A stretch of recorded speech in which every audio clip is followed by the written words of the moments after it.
Welcome to On the Bubble Podcast, episode 73. I'm your host, Subasa J. Ueda, and with me is my co-host, Yuki Lee Bender. Today, we're going to be doing an episode on how to draft Nuu for the Part the Mist Veil draft. And we're going to talk everything we know about Nuu so far. We've done 5-6 drafts. Is that right, Yuki? Yeah, I've done 5. I think you might have done 6. Did you draft Monday? Yeah, I ended up drafting on Monday. Yeah, so you've done 6, I've done 5. Yeah, that sounds about right. Perfect. So this is still quite early in our takes, but I think we have the best grasp of Nuu so far. So we're gonna start talking about Nuu starting this week. And before we do that, how was your weekend? How did your testing go for drafting this set so far? My week's been pretty good. We drafted a whole bunch this weekend. We did 3 drafts Saturday, and then there was an armory that had 2 drafts on the Sunday, and I think we both did both of those. No, I didn't go on the Sunday. You didn't go on the Sunday? No, I wasn't there. Yeah, because I ended up pulling an all nighter playing poker. Oh my goodness. Yeah. Anyways, yeah, I've drafted this set 5 times. We did a bunch on the weekend. I had a lot of fun drafting this set. I keep drafting Nuu. I think I drafted Nuu 3 times and Enigma twice or something like this. And overall done pretty well. I've been like 3-0ing quite a few drafts and 2-1ing quite a few. I feel like this set has really actually been clicking for me, and I feel reasonably confident in it, despite not having played that much. I think a lot of things in this set are making sense, and I think that a lot of the takes we had early on in some of our like pre-release episodes and initial impressions, I think I still feel pretty good about those. I feel like we kind of hit on a lot of the key parts of this format, and pretty excited to talk about it. Other than that, I've also been like back to work. I'm teaching again, substituting part-time. It's like the end of the school year, and everyone's like, where have you been? And I've just been like, well, I've been playing card game, but now I'm teaching. And then they're like, are you coming back? I'm like, no, just, here and there. So I'm picking up shifts here and there at work, and then still mostly going to be doing Flesh and Blood, but I should probably work a little bit. So yeah. That's how my week's been. Yeah, after that trip to Japan, having to pay an extra $1,000, seems like a good time to, work a couple of shifts. Yeah, it was also just like I started booking flights, and I'm like, so I'm going to Minneapolis, and then I'm going to Niagara for Nats, and then I'm going to Amsterdam, and then there's a world premiere in Tampa Bay that I'd like to go, and there's like also the Worlds in Osaka, and I'm just like, this is kind of expensive. I should probably work to pay for these trips. So that's kind of where we're at.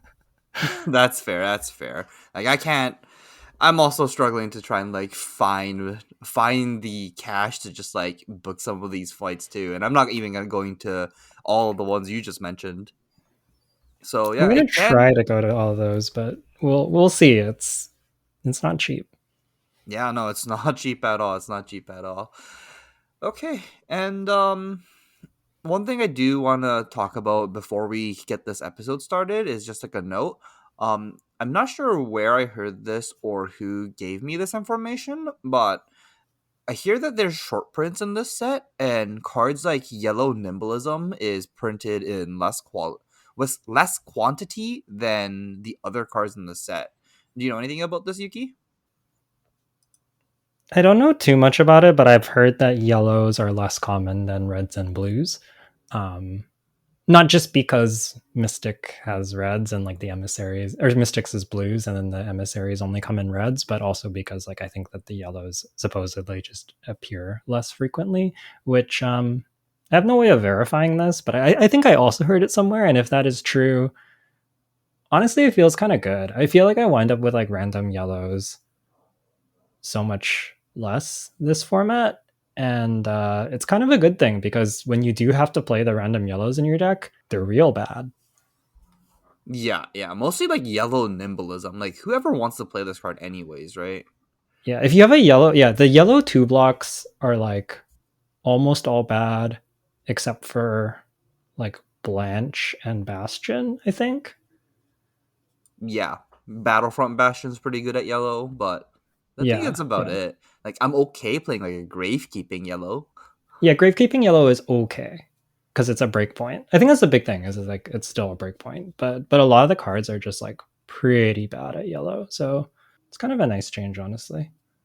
Yeah, yeah, honestly, they could just like remove yellow nimblism from the set, and I don't think anyone would have complained.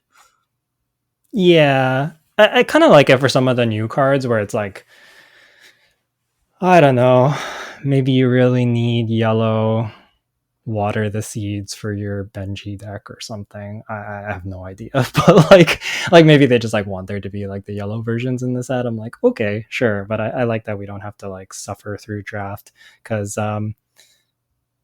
you know, I wonder how much better Uprising would have been if they had done this and you didn't have to draft a million like yellow brain freezes and yellow skittering sands, yellow sand covers, like blue sand cover. Like there were so many really bad cards when they weren't. The yellow healing bomb, that was another bad one. There was so many unplayable cards. Oh, the yellow sigil, the Oasis, yellow, blue Oasis. Okay. oh my god, so many unplayables. But yeah, it's it's a nice change, and I feel like maybe like Flesh and Blood doesn't really go into the set design in that sense of like removing colors from like a cycle. I think in heavy hitters they actually did only the like the blue cycle of the one that like generated the two tokens for each class. I kind of feel like maybe this game or like set design could move towards like only a red version of specific cards, only a blue version of specific cards in the common slot as well, and I think that might be interesting. They've been doing some of that, but yeah, you're right. It's mostly in the rare slot, isn't it? Because Hmm. like we've had it with like the spikes and outsiders and the emissaries in this set. There are a few cards that do only come in mostly red and sometimes blue, but yeah, maybe they can do even more of that. But even if they don't want to do that, if they decide they really want the full cycles, I'm kind of in favor of just having like less yellows because typically after the set's been out for like 2 weeks, it's like you can't even like give the bulk away anymore. The new players are just like, I don't need any more part the misveil bulk because everybody's being nice and giving it to me, and like I don't need it anymore, which is like good, but just like, how many yellow water the seeds do you need?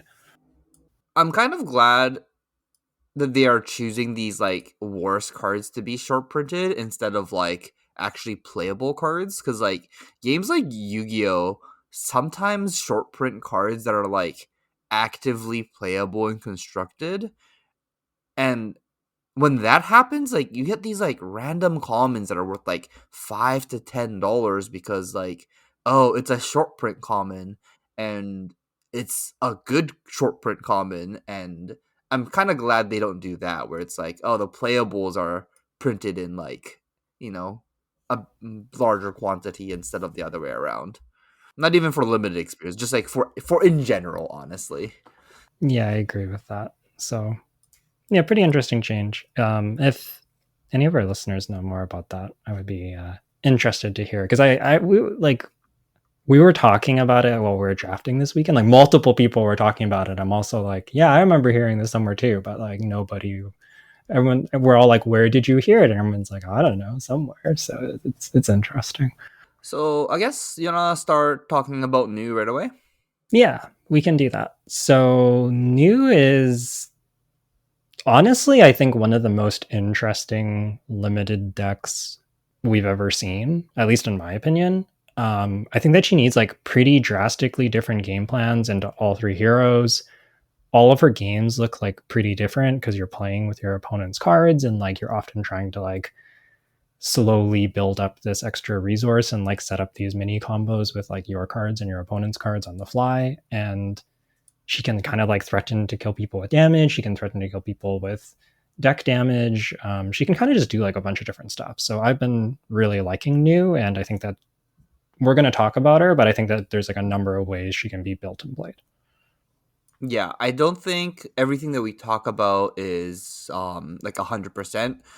This is gonna be like a core to have like a solid new deck, and there might be honestly more different ways to build new that's gonna be like not off meta, but like different ways to attack the format. Yeah. Before we get into things, I think one of the defining things about the assassin card pool is that they are all 3 blocks. Assassin blocks really, really well this set. It is the blockiest class of the set. It is the best at blocking, which kind of lines up with outsiders as well. Although I think that Nuu is decently more proactive than at least Uzuri was. But she is good at blocking when she needs to. I guess is kind of a big takeaway from that. It's kind of interesting because in my mind, I thought like Guardian was actually like the class that blocked the best typically, but when you actually think about it, like Guardian has a bunch of 2 blocks now, and the only class that has like basically everything being 3 block is Assassin right now. And it's interesting that the Assassin class is the one that gets the block like the best with all of their class cards. I guess their power level on their cards, like on the offense, is like kind of low and a little bit more pokey. So I guess that's how they balance that. Yeah, I think so. And I think that they're often trying to get assassins to have this sort of like kind of like attrition-y style, like longer form game plan. Not that Nu's necessarily like decking people out, but she definitely is playing a long game, unlike somebody who like Zen, who's just trying to hit you really hard and kill you as fast as possible. So I think that maybe that's why is sort of yeah, the assassins sort of like are like slowly setting up whatever their win condition is typically. Yeah, so the first thing is you want some stealth cards because of Nu's hero ability. Banishing cards and building up that resource is really, really important. It's kind of hard for Nu to be above rate. A lot of the time she's getting like 11 to 13 value out of a hand, whereas like Zen might be getting, like 14. So you're kind of below rate. And the way that you make up for that in this format is with reactions and sneaky damage, as well as by just like using your opponent's blues and getting a bunch of value at the end of the game. So in order to do that, you need red stealth. The best of the best is double trouble. Honestly, all the colors of double trouble are good. I think yellow is the worst one. Blue is a transcend enabler and just like a 3 power blue when you enable it, which is kind of crazy. And then the red one is a 0 for 5, which is also really good. And the 2 cards off the top is huge, both for deck damage and for getting blues in their banish. Yeah, I think double trouble is like pack one, pick oneable, especially the red one. Would you agree with that?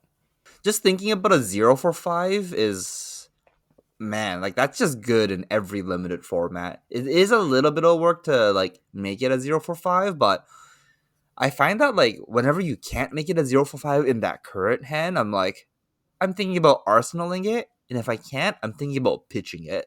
Like it's that good.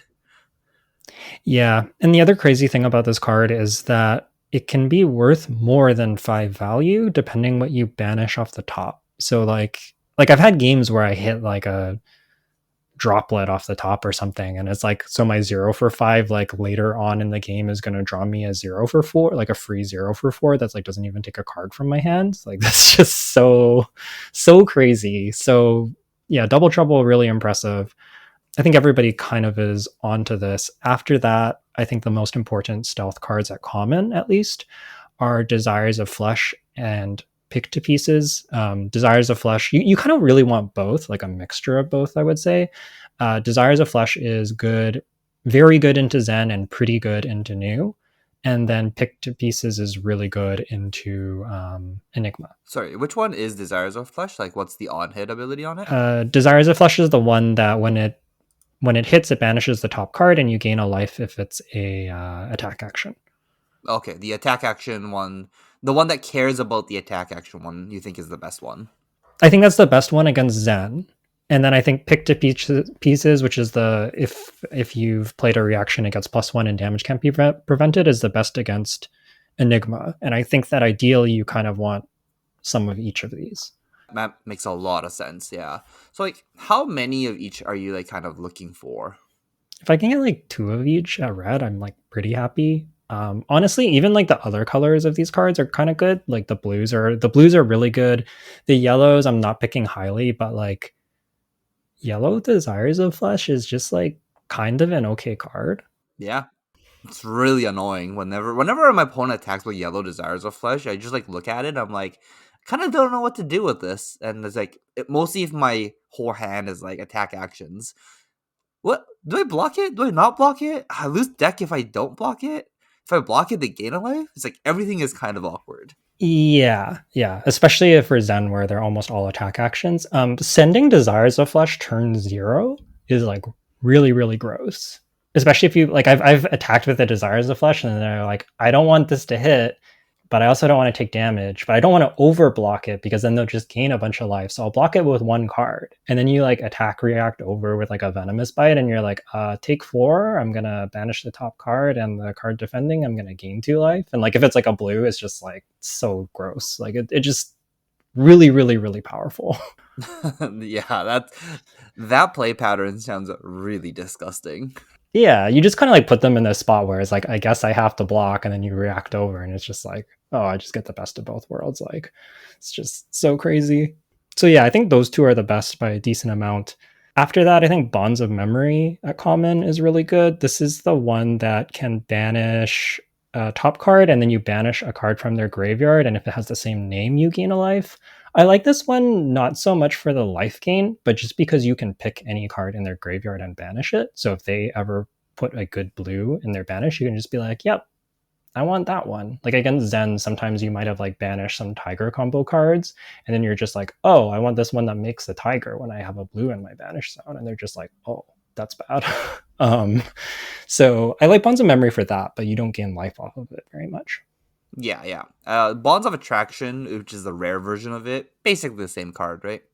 Yeah, I think it's a little better because it's easier to hit same color than it is same name. But yeah, same idea. Same idea. Yeah, just being able to pick a card from the opponent's graveyard and like play it later is it's just so good. And then all the other red stealth are like relatively interchangeable. I guess like the Art of Desires are good. We're going to talk about those more later, but those are good and kind of premium. But like all the like Mind's Desire and Impulsive Desire, those ones are just like they're all kind of like okay-ish. One of the things that's like kind of sneaky about Nuu is if you've played against her, you probably noticed that she is really good at doing deck damage, especially in the mirror. And part of it is that these stealth cards are really high value. Not only in the sense that like if you Desires of Flesh, you hit for 3, you gain a life, you've played a 0 for 4, but you've also done like 3 damage, gained a life, and then taken a card out of their deck. So it's almost like a 7. It's almost like swing. It's like effectively the same thing as swinging a Bastion, where you've like attacked for 7, there's like a 4-point life swing, and they've blocked with a card from their hand. It's not as much like straight up value because it doesn't take anything out of their hand, but in terms of like the total value of your deck and the total deck damage being done, these are really, really, really efficient cards if they hit. They're basically like 6 or 7 power cards in terms of like how much deck damage they do, and I think that's part of the reason that Nuu is so good at kind of bleeding her opponents out. Yeah, that makes a lot of sense. And I think if you are a assassin deck that doesn't have enough of these like red stealth cards, you kind of fall into this spot where you might get fatigued out in the late game because your weapons are so much worse than your opponents. Not including Enigma, but Enigma has a completely different playstyle that we'll talk about later. Agree with that. I've had a new deck with like a bunch of really good generics. I'm like, this deck's great. I have so many good generics, and I was like, I might have too many good generics. I was like, kind of like not building up the banish enough in the mirror. I was like almost getting decked out, and you're like not as efficient as Zen. So it's like you're kind of in this like awkward spot. I think you want some generics, but you don't want too many.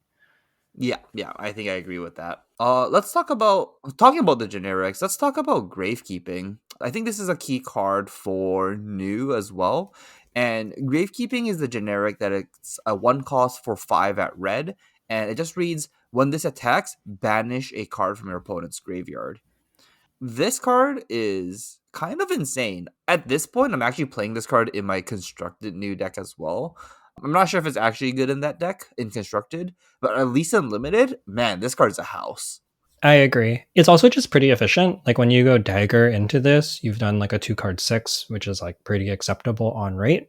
And then you're also banishing a card for later, which is probably worth at least a couple points once you transcend. So it's just really, really good. Kind of like how we talked about Bonds of Memory being good for picking a card to banish. Gravekeeping is also really, really good, and it's even more unconditional. They can't really interact with it. And yeah, if you've ever played like if you've played this format a little bit, I'm sure you've either had the experience as the new player or the person playing against new, where new banishes like, I don't know, just some like blue 5 power or something, or like one of like the blues that get stronger if you've played a blue and they just like attack you for 5 or 6 or 7 with it, and it's just like, oh, the game's over. Like that's actually what it feels like. It's just like, oh, I just lost. Like, so gravekeeping just sets that up. There's so many times where I feel like my eyes light up. Like I see, like I'm like holding like the other card we're going to talk about, Passover, in my arsenal or something, waiting for my second transcend card, and then I like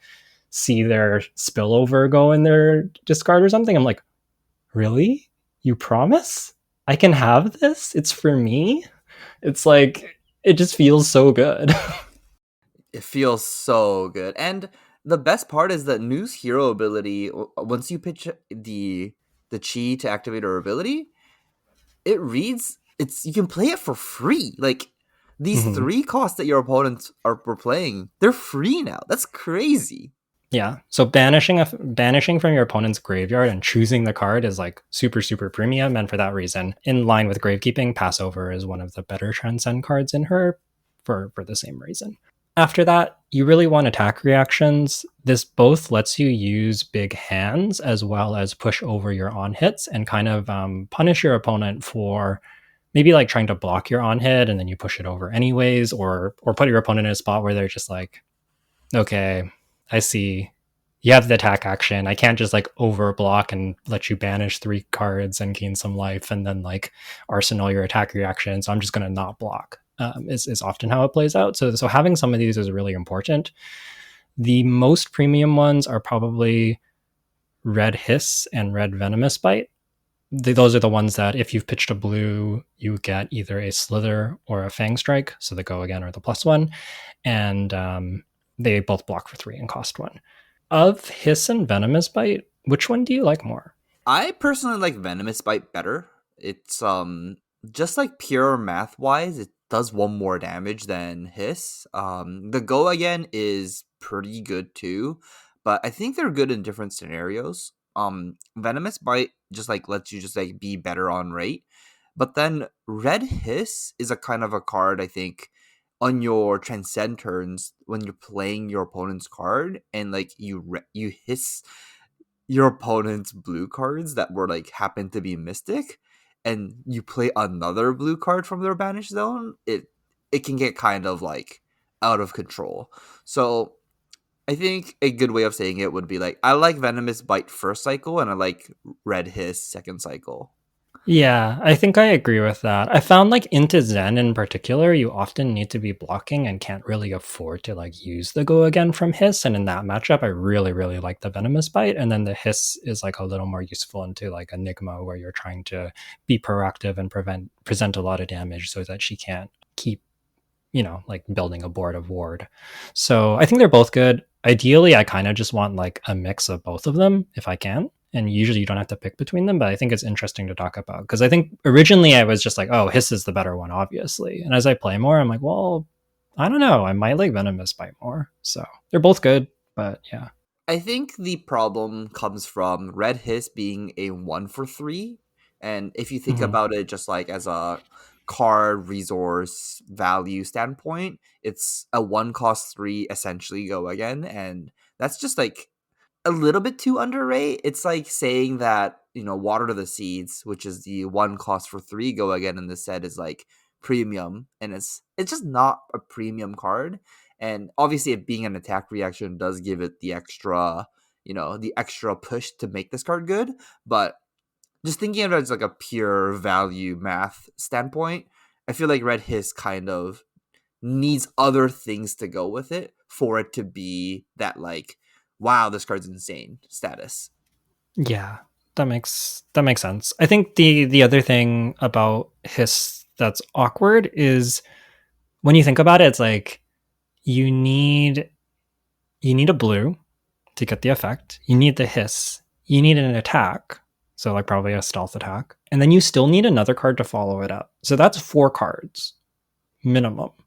And when you get to a 4 card hand, like how much damage are you doing? Well, if it's a red stealth, you're getting 3 The dagger gives you one. The hiss gives you three more. So that's like a 3 card 7, maybe an 8 if you gain the life. And then what's your follow up? Is it like another stealth card for like 3 or maybe 4? Like you might just do like a 4 card like 10 or 11, which is so not great. Like it's not terrible, but you don't want to like eat a bunch of damage and then like four card 10 the Zen player and they're just like, okay, sure. No block everything. Yeah, no block everything, hit you for 14 and you're just like, oh, huh. And then you think about it and you're just like, where did this game go wrong? Yeah. I think that like Hiss is a card that baits me into bad plays kind of often. It's not to say it's a bad card. It's a very, very good card. Just like it's not always efficient, and you need to be careful when you play it. It's like really good when your opponent stumbles, and then you just get to use your whole hand and hit them super hard because they didn't do anything. But you need to be selective with when you play it. Whereas Venomous Bite is like being like a 3 card 8 that like banishes a card. Maybe you gain a life, get a 3 card 9 out of it. That's like that's a lot more acceptable. Yeah. It's like the fail case is like just much safer. I think one thing I want to say would be these cards are really really strong, not because when you play them you get the bonuses, but it also just blocks for 3. So like it's really modal, and that's what really makes these cards really really powerful. And if it blocked for 2, I think these cards would be significantly worse. Yeah, agree with that. I think that you do want to make use of your red attack reactions, and they are a resource. You need to be like aware of how many you have in your deck, but don't be afraid to block with them if you need to. And don't fall into the trap of playing your red venomous bite on your blue stealth card. It's just like if your opponent doesn't hit you and you have free cards, sure, but it's just not an efficient use of your resources. If you like attack for 1 with a stealth card and 1 for a dagger, and you venomous bite for +4, that's like 6 damage. Maybe the dagger hits, you get like 7 damage off of 3 cards. It's just not very good. So you really want to be playing these on red attacks, ideally. And I think the last key card to be talking about will be her equipment. And the Assassin class equipment, Arousing Way and Undertow Stilettos, is kind of messed up, right? Like in value. Yeah, they're both just like, so one block equipment is like already just pretty solid and limited in general, and like basically every set we've seen. These are that, and then you can also have an activated ability. So on the stilettos, you give anything go again, like it's completely unconditional. Any attack action go again. I guess you can't slither a weapon, but her weapon has go again, so it doesn't matter. And then Arousing Wave just lets you convert an extra damage into, or an extra resource into an extra damage at some point in the game, which like you're certainly going to be able to do. So at the bare minimum, these are like 2 value, and then you start considering the synergies with like pick to pieces or double trouble is like the big one, and it just starts to become like really really powerful to just have these on board. It also just makes your opponent's blocks really awkward because you're constantly threatening them. I had a game against one of our locals, Tommy, where he just didn't activate his arousing wave for like almost the entire game, and at the end of the game I'm like, this is so annoying. Like I just constantly have to play around this stupid potential Fang Strike that might just like appear at any moment. It is face up, but like it is so annoying. I think this might be like a good time to talk about the other arm piece as well that we think is good. So there's Aqualops, which is the boots that give go again, and Waves of Aquamarine is the gloves that give +1. These are the cloaked cards that start face down. You can pay 1 to flip them up, get the attack reaction, and then they block for 1 on the next turn. And if your opponent breaks the chain, they can block multiple times, notably. So something to be aware of, both playing with and against the cards. But these are like pretty interchangeable with the other ones. They're still an attack reaction on a stick. They have like essentially the same effect, the same value. You have a little bit less agency about when you block is the one thing, but you trade that for some like element of surprise, and obviously the assassin ones have more synergy with double trouble. So Yeah. I think the biggest reason to play the assassin versions would be if you have multiple double troubles, then you really want the assassin versions of these cards. yeah, in practice, I kind of find myself just drafting whichever one of these I see first pretty highly, and then once I have one, I'm usually not drafting the other. No, yeah, it's a waste of a pick too much. and Yeah. and these cards do get like eaten up by all the players pretty quickly. So like you don't really get to be like, maybe I pass this like Aqua Lapse to try and get like Undertow Stilettos. That's too greedy, I think. Yeah, I agree with that. But I have found them being cloaked and them not knowing if it's a prevent one or an attack reaction does have its own kind of power. So it's not even like they're strictly worse than the assassin ones. I do think it's like a little bit of a trade off. They feel kind of like side grades to me, and depending on your deck, one might be better or worse. One thing I want to mention is it can be tempting to use something like, especially Arousing Wave, to get the reaction on maybe your pick to pieces, and then you arsenal the Fang Strike. I think that this is kind of a punt. I was doing this for a bit, and then I had a spot where I arsenaled a Fang Strike, and my hand was just like super awkward because I didn't have a reasonable attack to target with a Fang Strike, and I drew a Transcend card. And I couldn't arsenal, like ideally I just arsenal that Transcend card. That's what that hand wants to do. It wants to block 9 and arsenal the Transcend card. But I can't because my arsenal's clogged with the Venomous Bite. And I can't even like dagger Venomous Bite, or sorry, Fang Strike the dagger. Like that doesn't even work. So like I'm just in this spot where either I have to keep a hand I don't want to keep, or my Transcend card just converts for a dagger for one, which is just kind of like, I felt like I lost the game on the spot. So I think you want to be really careful about arsenaling these attack reactions that you get off these cards, especially first cycle. If it's like second cycle and you know what you're drawing, it's a little different. But yeah, you can get in really awkward spots with these. Yeah, just cash it in. Like, I guess a time that you might not want to do it would be like if they ended up like defense reactioning it over and like playing the Fang Strike might like do absolutely nothing. Then I think that might be like a better reason not to arsenal it. But if it's gonna punch one damage anyways, you should just cash it in at that moment. I think it's like less risky. Yeah. All right. So those are the key cards. Do you want to talk about overrated and underrated cards next? Yeah, let's talk about the overrated cards first. I think the most overrated card, at least like I'm not sure if it's general consensus or like at least like how people talk about cards. Art of Desire Body, which is the rare stealth red attack that when it banishes a red card, you get to draw a card and gain a life. I think that card's overrated. That is to say, like, I still think this stealth card is very, very good. I think it's like probably a little better than Desires of Flesh and not as good as Double Trouble. But I think that sometimes people are like, oh, this card is so good. I drafted it and it's like a reason to be new. And I don't think it is. I think it's like maybe slightly better than Desires of Flesh, is how I would put it. The problem is like you just don't always hit the red. And sometimes when you do, you can't make use of the card draw anyways. And it just, I don't know. Every time I play this card, I'm like, this card's gonna be great. And then I'm just like, this card's just whatever. Like it's fine. It's solid, but it's like really not that much better than Desires of Flesh. Yeah, honestly, at this point, I just consider it as like any of the other stealth cards, and it's a red version of it. And you want red stealth in your deck, but I'm not looking at the card and being like, oh, this is like a slam, like, second pick or something like that.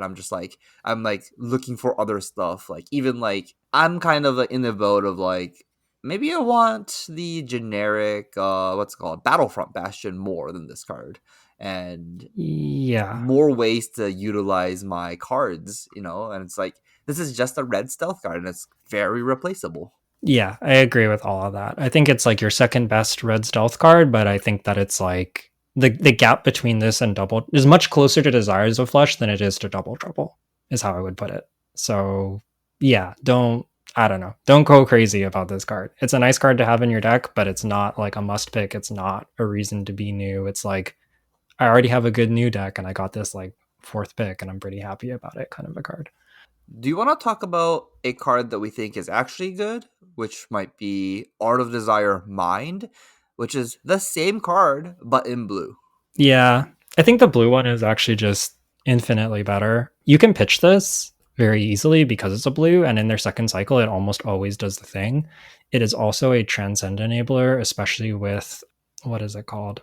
path well traveled. So yeah, sometimes when you path well traveled, like this hits, you get a blue card off the top. Like they might not have an option to block it with non-blue cards as well. Intimate inducement with this card is like really, really messed up, which is going to be our next underrated card. We can talk about it after. But if you intimate inducement on second cycle, they just like have all blues and you're going to hit for sure. And you might just draw like you get to stack their deck and then make it so that like I take a blue, it's going to banish that blue and is going to block for 0. And then I'm also going to banish the top card of your deck, which is also a blue. And I'm going to like gain 2 life, draw 2 cards. And that combination, I had that with like a Just a Nick, which made it disgusting. But I think even without Just a Nick, it's pretty powerful. Just be careful about the, what do you call it? The prevention equipments. Be careful about how many prevention equipments they're representing. You don't want to go like in too hard on this card, but I think it's really powerful. Yeah, I agree. I agree. I think the blue aura desire, just being able to get go again, either through dagger, path well traveled, just a little bit easier than the red one, is the reason why the blue one is like significantly better. And like just being able to go like pitch a blue dagger into blue aura desire mind is like very annoying for your opponent. Mostly Mhm. because now they know that if you get a draw card, you might be able to convert it very well. Yeah. Yeah, this is super super threatening and like that second cycle scenario that we're talking about where they like might not have blues to defend, it's like even more pointed cuz like if they do block with a blue, you draw the card and then you also get to play their card. It's like it's just so much value. This feels like a win condition all on its own when it gets to the late game. Yeah, and if it's second cycle and they go no block, the card you banish, most likely a blue because they pitched it. Yeah. Card very very good. Let's talk about underrated cards now. Number one on this list, I think, is Pick the Pieces. I think Pick the Pieces is underrated by like general community. We already talked about in the key card section that this is like probably the second or the third most important stealth card for new. I think people underrate this card because it doesn't have the clause of gaining a life on it or like banishing on hit. But if you think about it, this card is just like a 0 for 4 chain ender.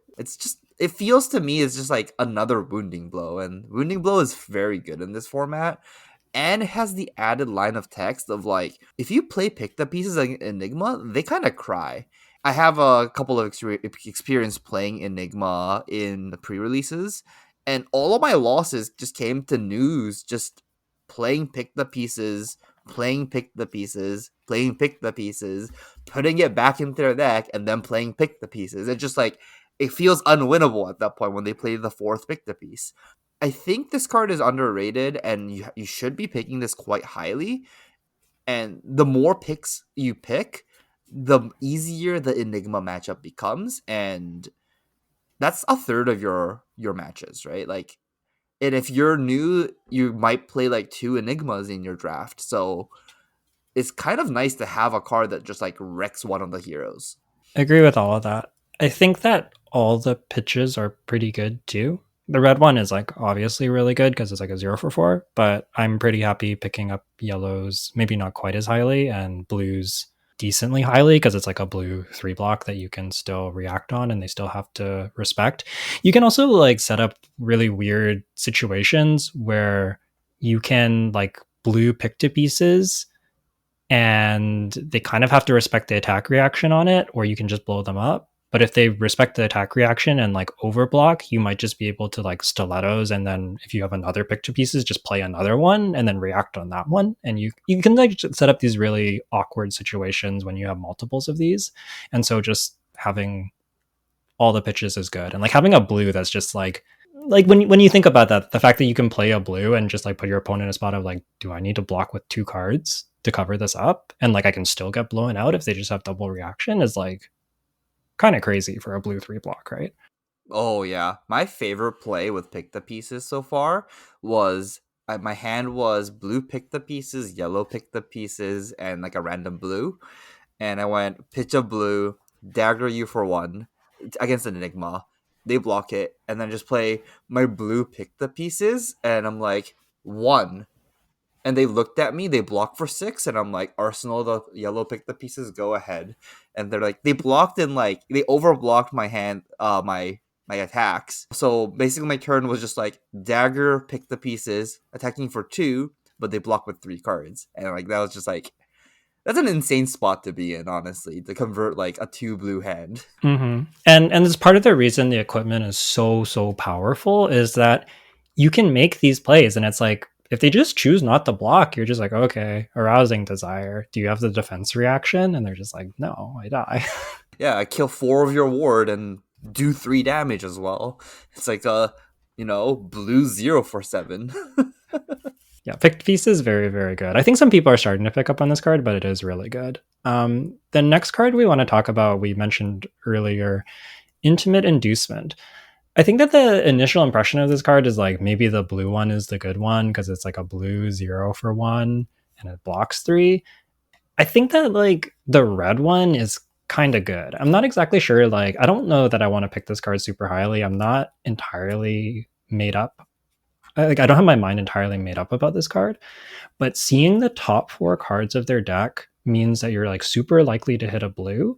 And then you also get to set up the banish for your stealth card. And like we talked about the synergy with Art of Desire Mind, I think that's probably the most powerful thing the card can do. But you can also just like sometimes like against like a Zen, if you play this on a Desire as a flush, you're just like, yeah, I'm gonna take one of your blues and then banish your best attack, and then I'm gonna gain 2 life. And it's just like that is kind of good enough. Like it's just very powerful. You're setting up your banish in the late game. Like this card, like when you read a red 0 for 1, it doesn't seem good. But the way that this card plays and synergizes with Nuu's hero ability and the stealth cards and the life gain and all the little bits of value you get out of it kind of add up to be like kind of good. Yeah, I agree. I think one other play you can do with this, I ended up making a mistake with this card when I played it. Was I looked at the top 4 cards and obviously picked the blue, and then when I stacked the 3 cards left, because you get to choose the order, I actually decided to banish like a blue instant against Enigma so that I can play it later. This ended up being a mistake because all I had to do was just put the red 3 block card on the very top. I wouldn't have gained the life. I don't even gain the life, but just removing a 3 block from my opponent and then just stranding them with a 2 block and a 0 block, like the pearl, would have been much stronger, and they wouldn't have been able to block my attack, and they would have just died.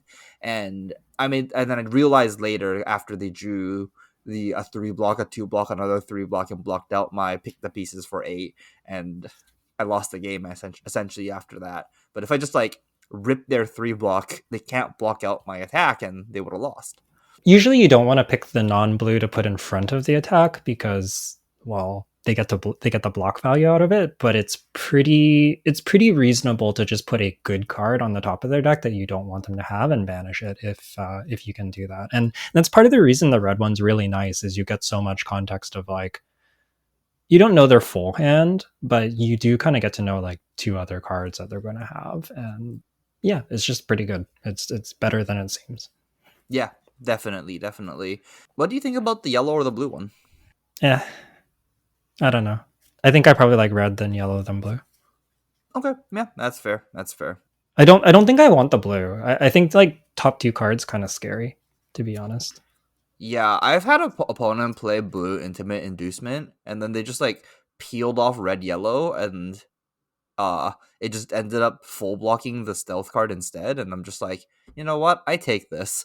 This is fine for me. This is actually actively good for me. And like they played a Mm-hmm. card and like -1 damage on their own card, and I'm just like, okay, yeah, that's fine. Like, thanks. Yeah, yeah. I don't like the blue. Like it's still a blue 3 block. Like it's still fine. It's just in particular the red one stands out to me. I don't know if I would play the yellow. I haven't been in a spot where I'm like ooh yellow intimate inducement. I mean like pitches for dagger 3 cards is like better than 2 cards, but I think the 4 cards is like actually really important. Yeah, I think so too. Okay, let's talk about the last underrated card on this list. So you really like Deep Blue Sea. Why do you like this card? Oh, actually, before that, what is Deep Blue Sea? What is the card? Like, what does it do? So this is a rare mystic attack action. It costs 4 and blocks for 2. It has 5 power and it gets +1 for each blue card in your pitch zone. I like this card because it is a blue attack that can hit for 7. In fact, it will usually hit for 7 if you pitch 2 blues, and you can do something like dagger. If they don't block the dagger, this comes in for like 8 go again, and then you've done a 3 card 9 off of your blues. Basically, it just allows you to convert your 3 blue hands to do respectable damage. And I think having it doesn't have to be deep blue sea, but I think having a few blues that allow you to just like convert multiple blue hands into on rate damage is like really, really powerful. And deep blue sea is like just a card I find myself picking, I think, higher than a lot of other people, and a card that's impressed me most of the time I've had it. It does block too, so like I don't know if I don't think I ever want more than like one of these, but having one of them's like honestly pretty sweet. Yeah, no, that makes a lot of sense. I think the being able to look at a 3 blue hand and still be on rate without blocking is kind of insane, right? I think in general, Flesh and Blood is a game that's like if you have like reds are for offense, yellows I kind of don't know, and then blues are if they're not 3 blocks, like on offense, it's like they usually don't do enough, and it's hard to convert like 3 blue hands to be on rate. So having a card where you flood out and draw 4 blues, block for 3 with one of them, and pitch 2 blues, deep blue sea with a dagger, very reasonable. Yeah, and I think it's one of the keys to having a reasonable Enigma matchup, besides just like, pick to pieces. Obviously, pick to pieces is good. We talked about that card enough. But I think the other thing is you really need to be able to draw blue, like not draw all red hands because whiffing sucks and makes you fall behind, but also not draw all blue hands that are like 4 stealth cards and just doesn't do anything. So I think having a few cards like Deep Blue Sea is really, really important. And I value this quite highly in New because I think that she does want a fairly high blue count. I've also it's like a reasonable arsenal. I've been in a spot where I've daggered Deep Blue Sea, then you transcend. You can activate New before damage, and you also get a +1 from pitching the blue to transcend. And then it's like 8 damage, or if they didn't block the dagger, it's like 9 damage. Like it just gets like pretty out of control. It's a big hand to do that, but it is, it comes up sometimes. I feel like that card just not really having a ceiling on it. The more things you do with it, the better that card becomes. Is a reason why this card is a little bit underrated. Yeah, I agree with that. Also, don't play this card against New because it does too much damage. So board it out in the mirror. Yeah, in the mirror, your opponent banishes this. It's guaranteed a 6 power because they've definitely pitched a chi for it. That's the floor on it, and it goes up from there. It's also a mystic card, so they can use all their attack reactions on it. Anyways, so that's kind of our overrated and underrated cards. Do you want to give a quick outline of the deck? Yeah, let's go through the outline. I think foremost, people are asking how many blues we want in our deck. I kind of like 13 to. I kind of like 13. I like less blues in my new deck. I know you like more blues. How up to how many blues do you like playing? I play 13 to 16. I think it depends on the deck. Part of the reason I value Deep Blue Sea highly is the more cards like Deep Blue Sea that you have, the more you can go high on blues. I think if your blues are all like red stealth cards and hisses and stuff, you while those are fine blues because they block 3 and they have some additional effects, you can't really play like a deck full of them because your hands are just going to not do anything too often. But if you have like a few of these powerful blues on offense, it does a lot for the deck and lets you be very consistent. So I've liked that about these blues. But yeah, if I don't have many of these types of effects, I'll play closer to 13, and that's fine. Okay, that makes a lot of sense. That makes a lot of sense. Oh, I think the other reason I'm building 15 to 16 blues often is that if I have like three or so big blues, like three or four big blues that gives me that consistency, I can board those out into new and then maybe like have like one sideboard blue and then I have like a 13 blue deck into new that doesn't have any big attacks. That's the other reason that I like it. Okay, yeah. Honestly, I haven't thought that deeply, but yeah, having 16 blues into most of the other matchups and being able to side out blues for new and still have a functioning deck is does seem pretty important because if you can't side out these like impactful blues in the mirror, you're gonna end up losing just because your opponent gets to go pitch a chi 5 you like two times. Yeah, especially if they have the banish effects. It's so gross if people just get to like recycle your blue multiple times and you're just like, man, I thought this one blue would be fine, but they played it like three times and I lost. Yeah, that's fair. Let's move on and talk about the red reacts. How many red reacts do you want in your deck? I think about two to four. It kind of doesn't matter which ones they are. I don't think. I think that we mentioned Hiss and Venomous Bite. I think Tide Chakra is also pretty good. A little bit worse on your average turn, but when you do Transcend, it is pretty strong. So yeah, two to four red reacts is about what you want. More than that gets a little awkward. I think you can maybe play five, but you want to like block with them, and you do start risking drawing hands of all reactions. I think in general, I don't want more than like maybe like six reacts total across like reds and blues. That makes sense. That makes sense. Just drawing a handful of reactions and no stealth cards typically means you lose the game. So too many can cause more issues than not. Yeah, absolutely. And talking about the reactions, how many red stealth cards are we looking for with these red reacts? I think like five is kind of the minimum, and then maybe like seven ish is. I'm not exactly sure what the maximum is. I used to think that you didn't want that many because I thought they were kind of low on rate, but the more I play them, the more impressed I am with them. Maybe like five to eight. I think the more red reactions you have, the more red stealth you want. So if you have like four red reacts, you want like seven, you want like at least like seven stealth, I think. But if you're playing like two red reacts, like five red stealth might be okay. But you don't want to play like four red reacts and five red stealth because the chances of lining that up is like not so good. Yeah, that makes a lot of sense. The reactions really need a target for it to be good, and it should be the red stealth cards and not the blue ones. Mm. So, yeah, the more reactions you have, the more stealth cards you want. The less reactions you have, the less stealth cards you can play.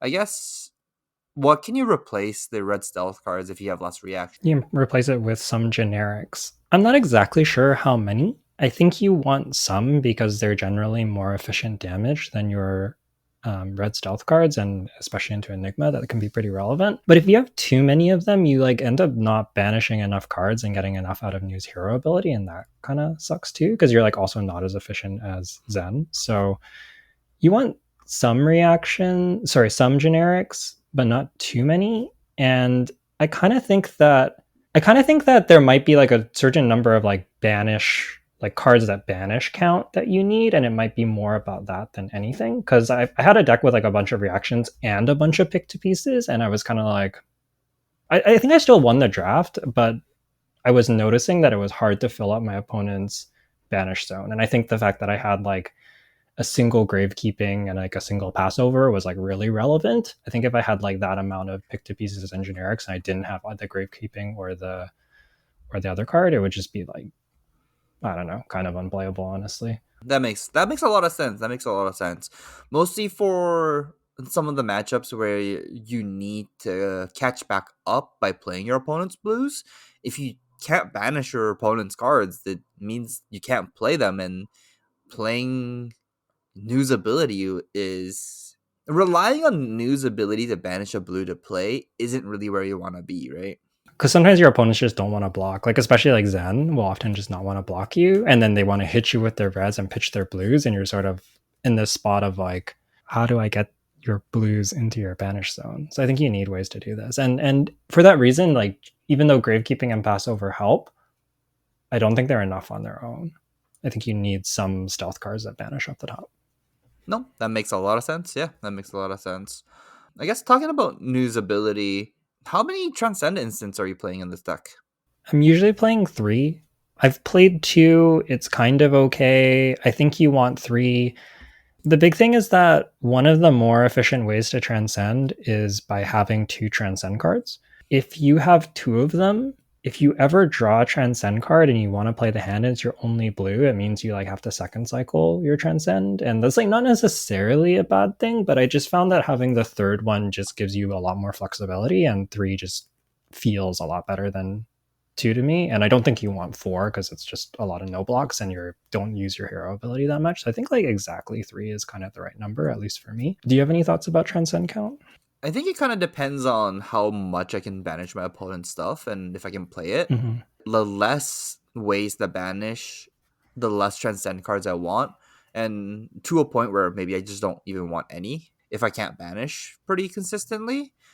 You do end up struggling against Zen a lot if you don't play the transcend instance. But yeah, I think generally like 3 is a cap. The more you play, you end up drawing like too many hands that doesn't block ever, and you kind of get punished for that. Sometimes you draw like double transcend, then double transcend if you play like 5 copies of these. If you can't use all 6 resources both turns, it kind of loses you the game. And also with the added problem of like you play 4 transcend cards, you get to the very end of the game and you draw 4 chi. It's kind of bad. Yeah. Yeah, I agree with that. I think of the transcend instance, my favorite is probably Path Well Traveled to give the go again. This just allows you a lot of really efficient lines to transcend. Like it enables you to play Droplet, for example. It's really good with second tenets. It just like most of, or like any of like the blue cards that if you played a blue card, just like Path Well Traveled lets you transcend and then use Nuu's ability very easily.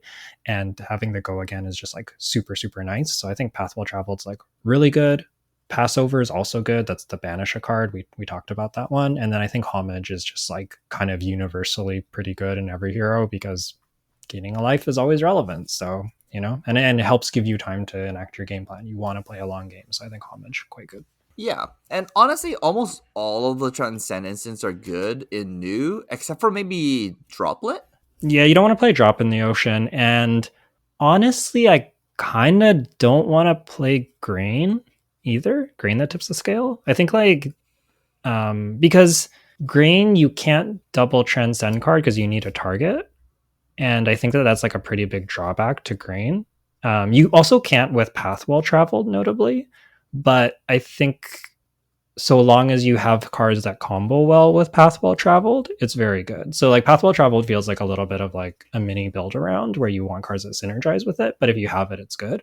Whereas I think that like Grain that tips the scale is like that's the +1 is like not high enough payoff to make me care, and like just like not giving go again is so much worse than just like the +1's hard to leverage basically, and you can't double transcend, and I think I'd rather stir the pot than Green. I'll put it that way.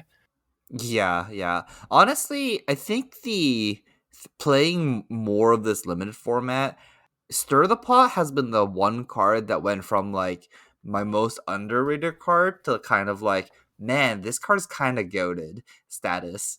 It's like obviously it's not like insane. It just shuffles your deck, but shuffling your deck is more relevant than I thought. I kind of actually don't like it in New. I find I'm often pitch stacking win conditions in New. It comes up like quite a lot, but I would rather have access to double transcend than not. I think I would rather play stuff like Rising Sun, Setting Moon, but I agree with you that in Zen and Enigma, shuffling is really good because you want to see the chi. Shuffling your chi back in as New is like not usually where you want to be. I guess like you can transcend early, then shuffle, and then like hope that you draw into your chi and have like a one card transcend turn, and that's like kind of okay. But I think it's better in Zen and Enigma.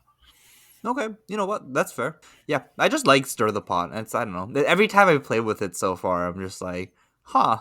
Shuffle, like I pitch something, I pitch some blues, and I'm like, shuffle the deck. Ooh, I drew blues again. This is great.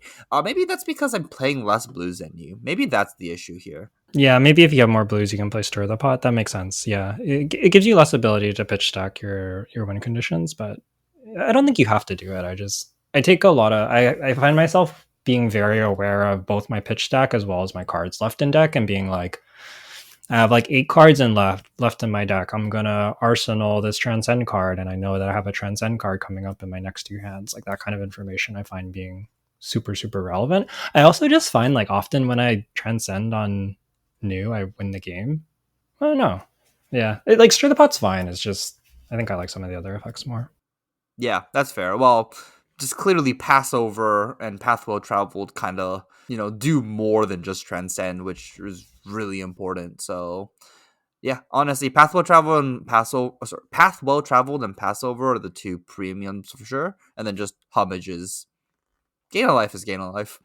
The last thing I think your deck wants is to have 2 or 3 efficient ways to transcend, not just like a blue stealth card that you react on because, or that you transcend on and then like have to blow your boots on because, like then you're just playing a 1 for 0 and that's not very good. You really want an efficient way to get to that transcend. And you kind of want to be thinking about this both in draft and gameplay.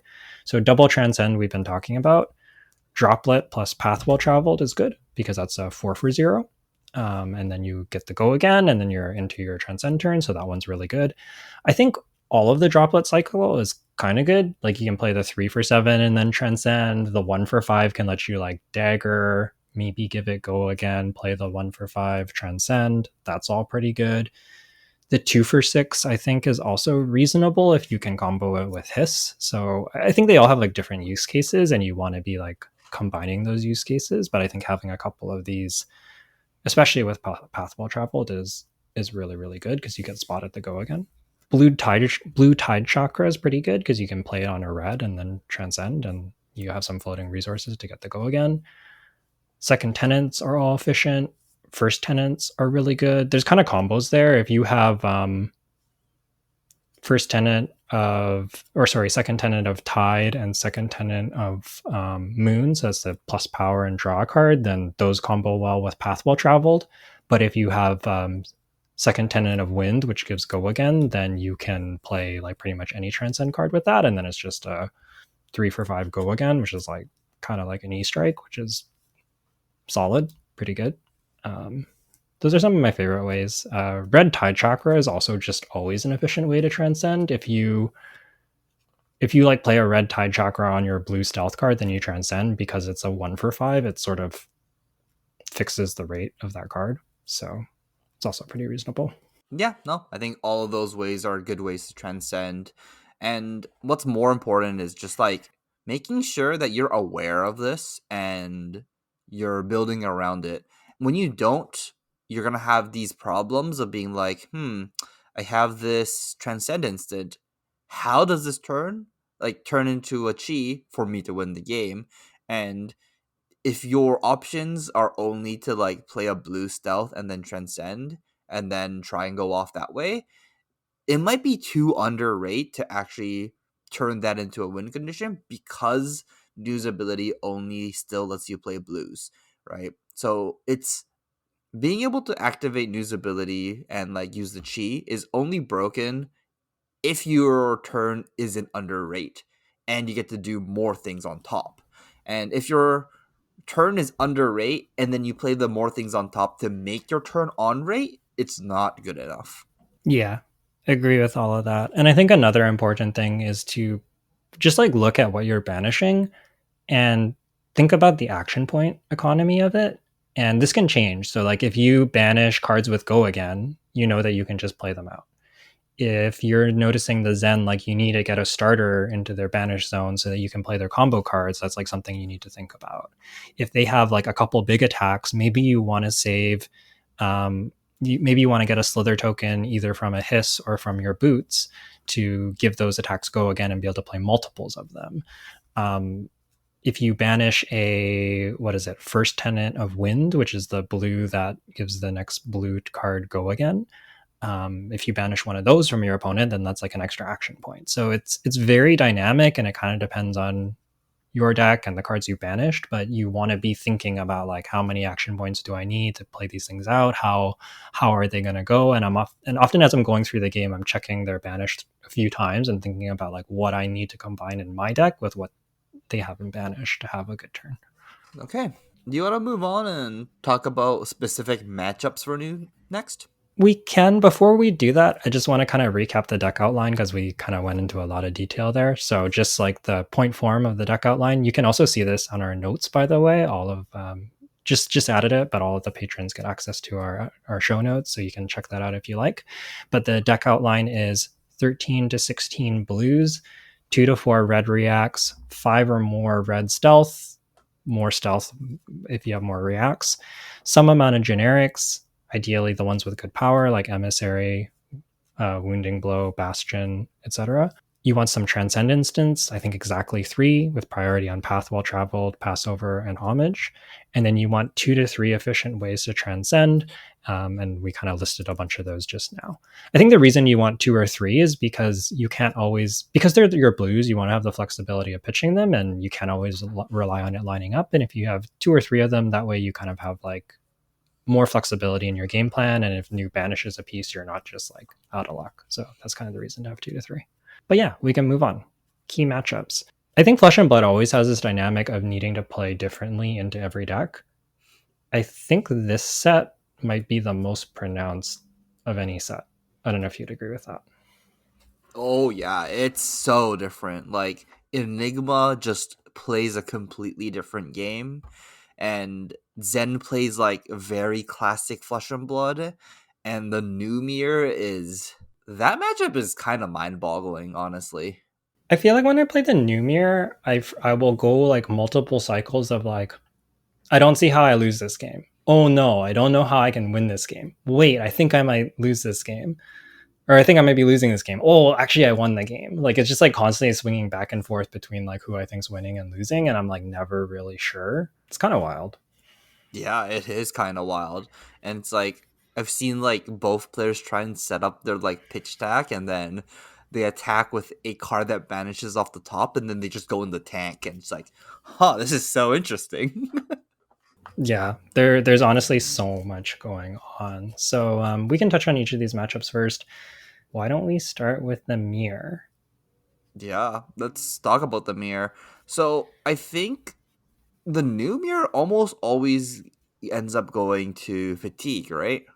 Mm, I think you always get low on deck because you both banish cards from each other. I think the weird thing about the mirror is that it can end by fatigue. I think fatigue is like a super real thing, but it can also end by damage if your deck is much more efficient. So I've had like new mirrors where my opponent has been playing like multiple intimate inducements and I don't have them, and my deck is more efficient on rate, but they're doing more deck damage to me. And there's this like race of like, can I kill them before I deck out? And I found myself in this spot multiple times, and it's been like extremely close. So I think it can kind of go both ways. Usually, if you're winning by damage, you're using some amount of your opponent's blues to help you get there. It's kind of hard for them to like completely deny you damage from news ability, especially because you end up like you kind of have to end up doing some blocking, and you're gonna react some stuff over, and like you just, the game goes long enough that you're just gonna build up enough blues that like you're gonna be able to get something going almost no matter what they have. So yeah, that's kind of my thoughts on the mirror. It's like both things matter. I think you need to identify like if you're ahead or behind on each of those axes. So fatigue as well as just like life total and damage, and kind of evaluate how you're going to win the game and which one you need to focus on and which one's important. And also which one your opponent is focusing on. Yeah, so if your opponent is decking you out, you need to make sure that you find a way to push through damage. Whereas if you're decking your opponent out, you need to find a way to not lose the game and just attrition them out. So there's all of that. Maybe an important concept that I don't know if people talk about that much is that when you're evaluating fatigue and who's ahead, you want to look at not only like total cards left, but also life total. Because if you have if you have a life lead, that's sort of an advantage in fatigue, and usually every 3 life is like also kind of worth a card. So if you're, if you're down 3 cards but you have a life lead of 9, you might be about even on fatigue because you've dealt more damage. Yes, that's true. And I think in this set it's a little bit even more intricate than that because pitching a blue to attack with a dagger only does 1 damage, And let's talk about the dagger damage as well. But three life might be worth more than one card in this exact mirror. That's where I'm at right now because them pitching a blue to attack with a dagger, and if you just no block it, you only lose one life. They get to keep a card in their hand, in their deck. Sorry, but like you don't need to give them a card for them attacking with the dagger, and I think that's kind of important in this set. Yeah. Also, the other weird thing that happens in the mirror that is like really strange if you have a life lead is that like at some point your deck's all blue. And that also means that your deck is mostly chi. And you start just being able to not convert your hand. So you just start newing each other and banishing each other's blues and just like milling each other out because there's like nothing else that you can do that's relevant. So you're just sitting there milling each other and like maybe like attacking them with their stealth cards, which like also mill them.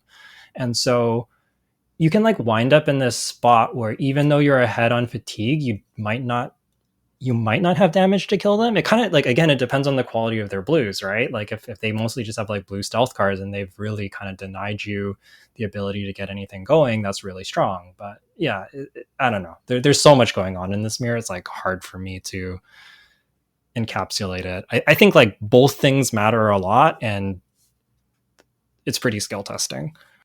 Yeah, and it's dynamic, so it might be that they were trying to fatigue you early, and then it changed and flipped, and now they're actually just pressing your life total. And you need to be really aware of like what's going on throughout the game. And I don't think you can tunnel vision. I think the moment you start tunnel vision, you're gonna end up losing the game because if your opponent can properly adapt and evaluate the game state. So when you're playing the new mirror, be very conscious. Conscious? Is that the right word? Just be very aware. Yeah, just be very aware of like what's going on in the game, what the life totals are, and where you are in terms of like, do you now have to start blocking because you lose to a venomous bite? Are you at a point where your life lead is so high that maybe you can actually start fatiguing them, doing less damage, trying to catch back up in decks, so then now you can get into these fatigue wars, and you can leverage your life total better than your opponent can. And there's just so much things, but there's too much. I think there's almost too much things that we can't even like finish talking about it here. Yeah, I agree with that because like another weird thing about the new mirror is, and maybe this will be like one of the last things, is that when you start, if one player gets low enough, you can also just do stuff like daggering them. And then if they know that you have a chi, like all their blue stealth cards are threats because you like can't really take damage. And the daggers are like also threats because if you block the dagger, or if you don't block the dagger, then your blues get go again. And if you're like down to blues and you block your own blue, like they might gain more life and get more blues. And you can just kind of like, if you get too low, basically everything becomes a must block, and new can potentially just present one like five times. And like, it's like on hit I can play more blues with go again, or on hit you lose another card from deck and like I gain more life, and it's harder for you to kill me with your daggers that only do one. And it's just the game can like really get out of control. So you do need, even if you're going for fatigue, you need some amount of life total. Yeah, yeah, I agree with that. And I think before we move on, we have a point that says board out good blues. What are good blues in your opinion? Stuff that give action points and stuff that give lots of power. So usually like any of the droplet cycle, any of the second tenets, if it attacks for like four or more and it's blue, you probably don't want to be playing it. Even the like plus your next blue gets +2 is like kind of sketchy. Next blue gets go again is kind of sketchy. Like hiss is kind of sketchy. The more that it's like easy for them to play out multiple blues and get value, the worse it is. And sometimes like you can't completely deny them the value, but you want to try and board out those things and also be aware of what you've given them. And like, if they have a bunch of attacks, don't block with the card that gives them action points. Block with another attack, for example. So both in sideboard as well as like the cards you block with, I think you need to be aware. Yep, that makes a lot of sense. Okay, we talked a lot about the new mirror. Last thing I'll say is like boarding in yellows is like totally fine. Like yellow 3 block stealth cards are like really good in the mirror. Evasive leap is really good in the mirror. So I'm often like not necessarily cutting blues for other blues, but maybe cutting blues for just other cards. Yeah, that makes a lot of sense. Okay. I think we talked a lot about new pretty vaguely, but honestly, it's kind of hard to talk in like concrete terms in the new mirror. But the Mhm. other two matchups a little bit easier to talk about. Let's talk about Zen first. Sure. So I think Zen is all about efficiency. You generally want to play small hands and prioritize blocking and life gain. Desires of Flesh is really helpful here. Like something like block 9 Desires of Flesh is just real solid because you're kind of like buffering your life total, you're building up their banish to help you catch up, and your whole goal is to just kind of like stay roughly on rate and then find a pivot turn with their blues.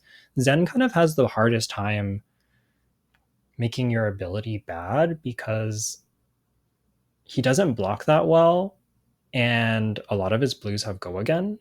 So yeah, your hero ability is pretty live. You just need to have enough life total to make it matter. And then, like your efficient like double trouble plus venomous bite, you might do that like once kind of a thing and get them like kind of low so that your pivot turn will take over the game. But yeah, just really prioritize blocking and life total because Zen hits hard, and if you're not careful, you can just like kind of fall behind on value and not have enough life to use your hero ability and transcend. Yeah, I think Zen's typical turn, like he can convert 4 card hands pretty efficiently. So cards like Bastion that block 2 and prevent 1 more is kind of important in this matchup. And you do kind of want maybe like two, at least 1 or 2 copies of Bastion in your deck, even as new, just so then when Zen attacks with his weapon, he can block with the Bastion, and the next crouching tiger that comes in will get prevented, and it's basically a 3 block. If you don't have Bastions and all of your hands are only 3 blocks, Zen can come in for these really weird breakpoints of like 4-2-1-2-2 kind of thing, and those are gonna be hard to block with just like only 3 block hands. So Bastion becomes really important in this matchup, I think, to be able to Mhm. block like the weapon for 2 or anything else for 2 and get the extra prevention to get your 9 points of block to be able to attack to make your hand as as efficient as possible.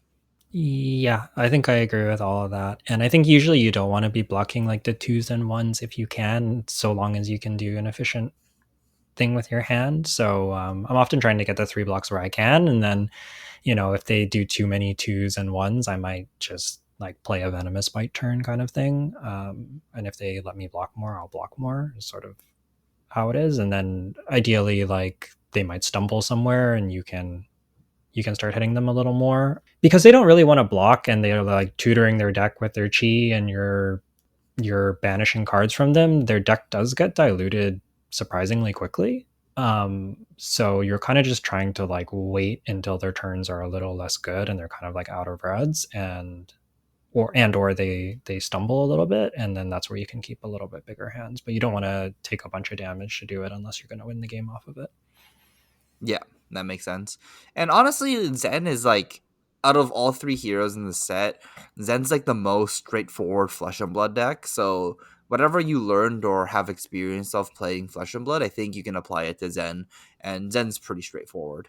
Yeah. I think the key thing is just like remember that he outvalues you, so you need to make your hero ability matter. If you try to just play a straight up value game with him, unless his deck's really bad, you're not going to win. Yeah, that's very true. Yeah. Or his draws are really bad, I guess. He could just brick. Yeah, if Zen draws 4 red, it's kind of bad for them. But sometimes Zen can even convert some of those kinds of hands. So Yeah. it'll feel like an uphill battle all the time. But remember, you're getting your value from spots in the late game, not in the early game. Yeah, it often feels like I'm losing, I'm losing, I'm losing, I'm losing. Oh, I just won the game, is how I would describe basically every Zen game. if I win. Yeah, that makes sense. Yeah, I think that's all there is to talk about Zen. Move on to Enigma. So Enigma is all about pressure. I think this applies to new, but also all of the heroes. You need to be able to use a 4 card hand on offense, like pretty reliably in this format. I think that that's just like one of the rules of engagement of this limited format is like your 4 card hand needs to convert for real damage and or like multiple little bits of damage and breakpoints. Be careful not to do too many because if they get a bunch of spectral shields, like that's kind of a problem for you. But like not too many like ones, but you do what you can. But I think the biggest thing about Enigma is having hands that consistently convert for reasonable damage so that you can clear her ward. And I think that every hero in this set has to do this. Zen kind of gets to do it for free, but I think the same thing is true for Enigma. She needs ways to like get go again and use a 4 card hand in the mirror so that you can like pressure their board. As soon as you start blocking against Enigma, it feels like you lose. Yes, yes, I think so too. The most important card in this matchup, I think we talked about it a lot already, but pick the pieces.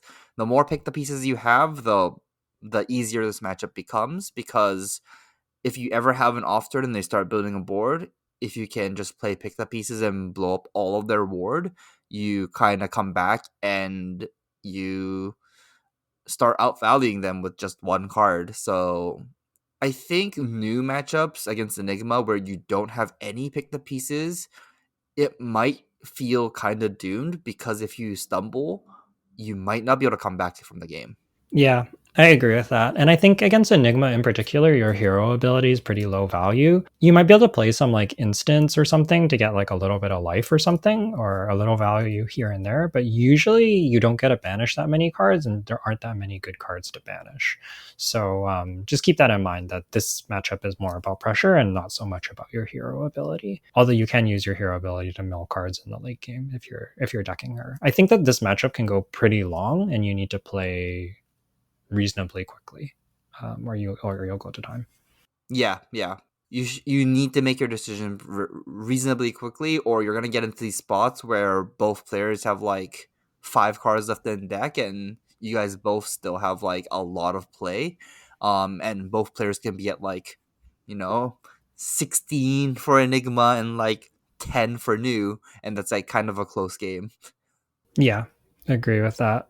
Also, with the pick to pieces, you really want to be setting these up in your arsenal and picking your times when you use them. Obviously, I mean, so that you have attack reactions with them or you can bluff attack reactions with them in key spots. But also, just like sometimes their board isn't that threatening and it's fine to just dagger and hit them, especially if you know that they're like not able to block equipment. Like maybe they use up their equipment, they're not able to block the dagger that efficiently, and they just have like one ward. Like dagger might be good enough, and you can save it for them, like being like, okay, I don't want to block your inefficient turn. I'm going to take damage, set up a bunch of ward, and then you play your pick to pieces. So just because you have it and an attack reaction doesn't mean that like you need to slam it. Like you wanna time it with when it's going to be impactful. Yeah, yeah. Clearing Ward 1 with pick the pieces feels like a waste, but clearing Ward 6 with pick the pieces feels game winning. Yeah, and that's one of the reasons that having multiple is real nice. You can just like send it. You don't have to like be as choosy with when you use it. You can just use it for pressure and then have one ready to go. Arsenaling it is like the best feeling in that matchup, though. Oh, Arsenal red pick the pieces. Oh my god! And then they keep a 3 card hand. Unwinnable. Yep. Or arsenaling the venomous bite and knowing you're drawn to the pick to piece is also pretty reasonable. Yeah, yeah. I'm kind of scarred playing Enigma. It's just so many pick the pieces. One of my local friends knows this, that like, I've been getting blown up by pick the pieces, and like he's built a new deck and he's just like, I'm gonna pick the pieces, and I have like 7 pick the pieces in my deck. And I felt bad for the random Enigma player that had to play against him, and just every single turn he was like, pick the pieces, pick the pieces, pick the pieces, and he's just like playing it because every draw step he's drawing a pick the pieces. I felt bad for him. Yeah, Yeah. card real good. I don't know how he beats Zen with that deck, but he definitely beats up Enigma. Yeah. Okay. Anything else you wanna say before we wrap up the episode? News suite. It may depend on your area. locally, I feel like right now she's maybe a little underdrafted. Hopefully, this doesn't ruin my chances to draft new. I feel like I keep getting put into new. Just like I'm gonna draft something else, and people are like, "But here's silent stilettos, and here's double trouble, and here's a rousing wave, and here's red venomous bite." And I'm like, "Okay, fine, I'll draft new again. That's pretty fun." So yeah, hopefully I don't ruin my chances to play new by putting this out, but that's how it goes. But new's really fun. Don't be afraid to draft it. I think that she's a really sweet limited deck, and I think that she's pretty powerful. I've heard like a couple people here and there on the internet talking about like how they think that they're always very cryptic because like national season, right? They're like, there's like a problem with this format, something's too good, and like I don't know, I haven't seen anything that I believe there's like one class that's like way better. Like I think all the classes are good. I just think you need to know how to play them. So don't be afraid to try out new, even though she might seem intimidating. I think that she's not as hard as she sounds to get into. I think. Yeah, just takes like just do one or two drafts where you get to draft new and figure out how she plays might be a good idea. And I think in this set, it might just be the best to do what we recommended before of like building pseudo blitz decks for like each of the heroes and playing against each other because the gameplay is very important in this format, mostly for new and Enigma. Yeah, I think I agree with all of that, and I think that even if you're like a newer player and like some of the stuff we were talking about was maybe a bit advanced, don't be dissuaded from playing new. One of Jay's friends, who's like relatively new to the game in our area, it has been like kind of really gravitating towards new, and it's just from like having played a few pre-releases and drafting her a bit, and he's been like doing pretty well with the hero. So I don't think it's like like some galaxy brain deck or something. I think you can reasonably pick it up even if you are a newer player, so long as you just take the time to learn it. It might just have a bit of a learning curve. That's all. Yeah, I think so. Well, yeah, he also just likes assassins in general, so Mhm. you know, he aggressively pick the pieces in double troubles and he forces his way into this deck and good or bad, he plays it. Yeah, no, for sure. All right. Well, that's going to wrap us up for this week. I guess by the time you're listening to this, if you're playing US Nationals or any Nationals that is on the first week, you might be getting pretty close to Nationals. So hopefully this helps you. Good luck at your Nationals. And, if you are prepping for your Nationals, whether it's first week or a later week, draft this set and play it a bunch. Like listening to the podcast is helpful. Looking at 3.0 deck lists in the Discord is helpful. Talking about the format with people is helpful. But I think in this format, you really also want to play the games. The gameplay is like quite important. And I think that for national season, a lot of people are focused on constructed because like all the new heroes are seemingly pretty reasonable and there's like a huge shakeup to the format. And I think CC is important. But honestly, half of the event is limited and this set's really, really deep. So yeah, really recommend people practice up and really focus on limited pronouns. Unless you're going to Canadian nationals, then no, Oh don't. yeah, then don't draft. Yeah, don't draft. It's not worth it. Yeah, clearly. Hmm. Yeah, just get your edge in CC. It's okay. Okay. Um. Yeah. Then you want to just wrap it up, Yuki? Yeah. So thanks for listening. Good luck at your nats. If you want to get in touch with us, you can do so on social media. I'm at Yukili Bender and Jay is at Ueda J on Twitter. You can also email us directly at onthebobble@gmail.com. If you want to check out our Patreon, you can go to patreon.com/onthebobble. Thanks for listening, and we'll see you all next time.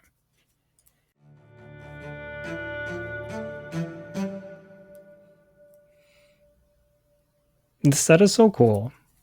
The cards they all look so nice. I keep wanting to buy more cold foils and marbles, but I'm like, oh, my wallet. It's kind Yeah. of painful.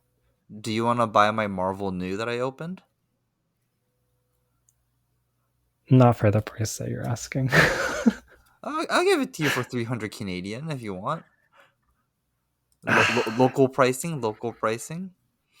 I'm gonna wait. I'm gonna wait. I'm gonna see if I can get a reasonable deal on Marvel New. I do want a Marvel New, but Do you know how much they're going for on TCG Play right now? Like selling price? yeah, yeah, it's infinite. I know, I know. 300 US dollars or 296 US dollar as the time of recording. Yeah, I wonder if there's any in the Canadian discard. Yeah, there's one. Uh, Who do you think posted up on here? oh, there's someone Jay. Interesting. Interesting, interesting. I wonder how hard this card is to get. Yeah, all the 300s are like selling out. Huh? I think about it. I think about it. So much money, man. I got all the Marvel Sacred Arts though. They're pretty cool. I got a good deal on them, so I'm pretty happy. Oh, you got all of them. I got all of them because somebody was selling it as a package deal. It was like 330 shipped. I was like, pretty good. 330 US or 33 CAD? 330 CAD. Oh, wow, that's really really good. Yeah, like I wasn't gonna buy all of them. Then I saw that. I'm like, you know, maybe I do that.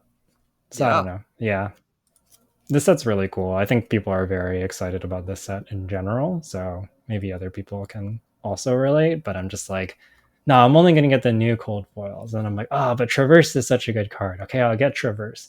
And I was like, the Illusionist boots look pretty nice. And they're not even that expensive. Maybe I'll get the Illusionist boots. And then I wasn't going to get the Marvel Sacred Arts. And now I bought all the Marvel Sacred Arts. And it's just like, yeah, it just keeps getting worse. So that's part of the reason that I went back to work. You wanted a max rarity Mist Veil card, so you went back to work to go get them. You know what? That's fair though. That's fair. You work to get the Yeah, stuff. you just like work for a week, pay for all of it. It's fine. Yeah, honestly, solid. Better than me.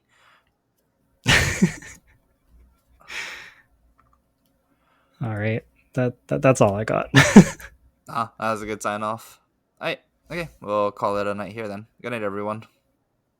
Good night.